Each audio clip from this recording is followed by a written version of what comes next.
CSCB വഴി ഒരു ജോലി അല്ലേ, ജൂനിയർ ക്ലർക്കിൻ്റെ ജോലി എന്ന് പറയുമ്പോഴത്തേക്കും സഹകരണ മേഖലയിൽ പഠിക്കാൻ വരുന്ന ഒരുപാട് ഉദ്യോഗാർത്ഥികളുടെ വലിയ സ്വപ്നമാണ്.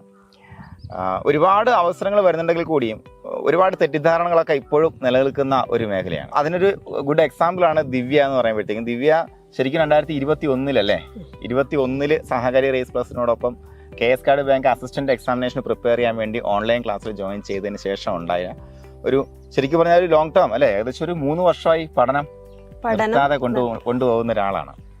അപ്പോൾ ഇതിനിടയ്ക്ക് ഏകദേശം 6ഓളം CSCB എക്സാമിനേഷൻസ് എഴുതി. കഴിഞ്ഞ പ്രാവശ്യം നമുക്ക് ക്യാൻസലേഷൻ പോയ പരീക്ഷയ്ക്ക് ശേഷം നടന്ന പരീക്ഷയിലാണ്. എത്രാമത്തെ റാങ്ക് ആയിരുന്നു? 67ാമത്തെ റാങ്കാണ്. എവിടെയാണ്? ഒറ്റപ്പാലം അർബൻ ബാങ്കിൽ. ദിവ്യ, ഈ നിമിഷത്തിൽ എന്തൊക്കെയാണ് ദിവ്യയുടെ മനസ്സിലോട്ട് ആദ്യം തെളിഞ്ഞു വരുന്ന കാര്യങ്ങൾ ഈ ഒരു ഇത്രയും കാലത്തെ പരിശ്രമത്തിനിടയ്ക്ക്? എനിക്ക് 2021 ജോയിൻ ചെയ്ത് ഫസ്റ്റ് എക്സാം ആയിരുന്നു എൻ്റെ ക്യാൻസലേഷൻ ആയ എക്സാം. ആ എക്സാമിൽ